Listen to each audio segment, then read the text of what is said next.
দেশের বিভিন্ন স্থানে শ্লীলতাহানি, ধর্ষণ, ছিনতাই, ডাকাতি সহ বেশ কিছু ঘটনা কিন্তু আমরা লক্ষ্য করেছি এবং সেই ঘটনার পরিপ্রেক্ষিতে গত রাত ৩টায় কিন্তু স্বরাষ্ট্র উপদেষ্টা প্রেস ব্রিফিং করেছে তার নিজ বাসভবনে।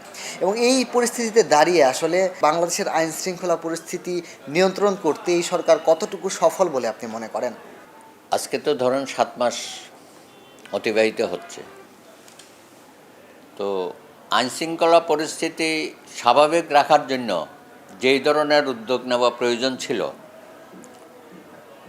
আমার কাছে মনে হয়েছে সরকার সেটা করতে পুরোপুরি ব্যর্থ হয়েছে। এত মাস হয়ে গেল, আপনি পুলিশের মধ্যে যে অস্থিরতা সেটাকে এখনও কাটিয়ে তুলতে পারেননি এবং সেখানে স্বৈরাচারের যারা দোষর ছিল, প্রত্যক্ষ পরোক্ষভাবে জড়িত ছিল, তারা অনেকেই কিন্তু এই সব বাহিনীতে রয়ে গেছে বিভিন্ন পর্যায়ে। যদিও আপনারা অনেকে রিপেয়ার করার চেষ্টা করছেন, কাউকে ছুটিতে পাঠাচ্ছেন, কাউকে বাদ দিচ্ছেন, হ্যাঁ, তো সেই জায়গাটা আরও একটু শক্ত অবস্থান নেওয়া দরকার। তারপরে আইনশৃঙ্খলা বাহিনীর অনেক সদস্য পালিয়ে আছে, হ্যাঁ, যেহেতু তারা খুবই ঘনিষ্ঠ ছিল শেখ হাসিনা সরকারের। তো নতুন করে তো নিয়োগ দেওয়ার প্রয়োজন ছিল খুব দ্রুততম সময়ে। এবং সেখানে আপনি এই যে আন্দোলনে যারা আমাদের যুবক তরুণরা সামনের কাতারে ছিল, সংগঠক ছিল, তাদেরকেও তো আপনি চাকরির সংস্থান করতে পারতেন। এবং প্রায় ২,০০০ লোক শহীদ হয়েছে, তাদের পরিবারগুলোর তার চাকরি দেওয়ার কথা, সেখানে আপনি তাদেরকে নিয়ে আসেন, সেটাও আপনি পারেন নাই। না পারাতে হয়েছে কি, ওই পুরানো লোকজন দিয়ে আপনি চালাচ্ছেন এবং তাদের মধ্যেও একটা আতঙ্ক, তারাও যে আন্তরিকভাবে কাজ করছে সেটা আমরা দেখছি না। এবং থানাগুলোতেও মন মানসিকতার কোনো পরিবর্তন হয় নাই। স্বৈরাচাররা যেভাবে পুলিশকে দলদাসে পরিণত করেছিল, এরা ঠিক দলদাসের মন মানসিকতা না থাকলেও কিন্তু ওদের মন মানসিকতার মধ্যে তারা যেন একটা আবদ্ধ হয়ে গেছে। জনগণও সেখানে কোনো সেবা পাচ্ছে না। সুতরাং সরকার কেন ৬ মাস সময় নিল এই কার্যক্রমটাকে গতিশীল করা? তো প্রয়োজনে আপনি যারা বিগত সরকারের আমলে তাদের পদবি বা পদোন্নতিতে তারা ডিপ্রাইভ হয়েছে, আপনি তাদেরকে নিয়ে আসেন। কন্ট্রাক্ট সার্ভিসে বোধহয় কয়েকজনকে নিয়েছেন, আরও নেন, তার সাথে নতুন নিয়োগ দিয়ে করেন এবং আইনের কঠোর প্রয়োগ সেটা আমরা দেখতে পাচ্ছি না।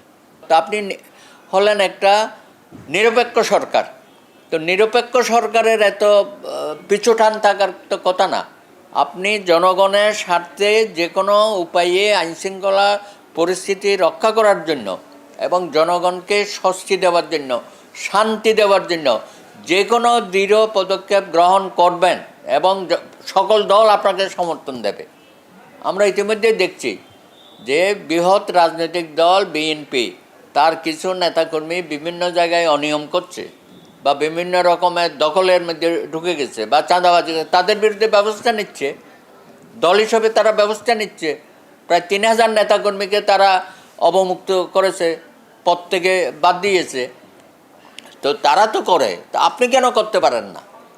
আপনাকে কি কোনো বাধা দিচ্ছে? কেউ বাধা দিচ্ছে? সুতরাং আপনি যদি আমাকে বলেন যে আইনশৃঙ্খলা কতটুকু উন্নতি দেখছেন, আমি বলছি মোটেই উন্নতি দেখছি না। প্রতিদিন প্রতি মুহূর্তে এটা অত্যন্ত নিম্নগতির দিকে যাচ্ছে এবং রাস্তাঘাটে চুরি, ডাকাতি, রাহাজানি, হত্যাকাণ্ডগুলো সংঘটিত হচ্ছে, এমনকি দর্শন হচ্ছে বিভিন্ন জায়গায় বাসে, সেগুলো আমরা দেখেছি। আমাদের স্বরাষ্ট্র উপদেষ্টা হঠাৎ গতকাল রাত ৩টার সময় প্রেস ব্রিফিং করেন, এটা তো পুরা জাতি একটা অস্বস্তিতে পড়ে গেছে। এমনকি ঘটনা হলো রাত ৩টায় আপনাকে প্রেসে আসতে হলো, তো পরে তো দেখা গেল যে না, তেমন কিছু না। হ্যাঁ, যে আপনি বললেন যে আজকে থেকে নাকি অনেক কঠোর সিদ্ধান্ত আপনি, আমরা দেখতে চাই যে আপনি কতদূর কী করছেন। সুতরাং আমার মনে হয় এই বিষয়টা সবার আগে প্রায়োরিটি দেওয়া উচিত সরকারের। আপনি তো প্রায়োরিটি বুঝতেছেন না, কোনটা আগে করবেন কোনটা পরে করবেন। এখন সব কিছু বাদ দিয়ে আপনি এই আইনশৃঙ্খলা পরিস্থিতির উন্নতি করেন, জনগণকে স্বস্তি দেন, শান্তিতে বসবাস করতে দেন, পরিবার পরিজন নিয়ে মানুষজন যাতে চলাফেরা করতে পারে, দৈনন্দিন তার পেশা এবং সাংসারিক কাজকর্মে অংশগ্রহণ করতে পারে, সেই ব্যাপারে গুরুত্বপূর্ণ পদক্ষেপ আপনি নেবেন এবং তরুণ সমাজকে প্রয়োজনে এই ধরনের কাজগুলোতে আপনারা সম্পৃক্ত করেন। তাতে আমার মনে হয় কিছুটা আমরা রেহাই পাবো। ধুলো, ময়লা ও ক্ষতিকর ধূলিকণা থেকে নিমিষেই মুক্তি দেয় চৌধুরী এয়ার পিউরিফায়ার। এর শক্তিশালী সাকশন ঘরের কোনায় কোনায় লুকিয়ে থাকা সকল ধুলা টেনে ফিল্টার করে এবং বের করে আনে নির্মল ও স্বাস্থ্যকর হাওয়া। ছাড় দেওয়ার তো প্রশ্নই আসে না। আপনি অপরাধীকে কেন ছাড় দেবেন? যে আইন নিজের হাতে তুলে নিচ্ছে তাকে কেন ছাড় দেবেন? যে সমাজে অন্যায় কাজ করছে তাকে কেন ছাড় দেবেন? সুতরাং আপনি এই যে ছাড় দেওয়ার কথা বলেছেন, এইটা সঠিক হয়নি। আইনের চোখে কেউ ছাড় পাবে না, সে যত বড় শীর্ষ নেতাই হোক বা সাধারণ নাগরিকই হোক। সুতরাং এইসব কথাবার্তা বলে মানুষের মধ্যে বিভ্রান্তি সৃষ্টি করা উচিত হবে না। আপনাদেরকে আইনের শাসন দৃঢ়ভাবে প্রতিষ্ঠা করতে হবে এবং ছাড় না দেওয়ার বিষয়টা তো আইনেই বলা আছে, আপনি কেন মুখে বারবার এই কথাটা বলছেন? বরঞ্চ আমরা বলবো যে নিরপরাধ ব্যক্তি যেন হয়রানির শিকার না হয়, সেটা কিন্তু বেশি হচ্ছে। সেটাও আরেক ধরনের আইনশৃঙ্খলার অবনতি। আপনি মূল অপরাধীকে সঠিকভাবে ধরতে পারবেন না, চিহ্নিত করতে পারেন না, বিচারের আওতায় আনতে পারছেন না।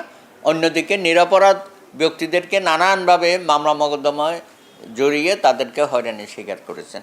সুতরাং আমি মনে করি যে এই সরকার আইনশৃঙ্খলা পরিস্থিতিটা জনগণের আশা আকাঙ্ক্ষা এবং জনগণকে স্বস্তিতে শান্তিতে বসবাস করার যে দায়িত্ব রাষ্ট্র পরিচালনার, সেখানে ব্যর্থ হচ্ছে।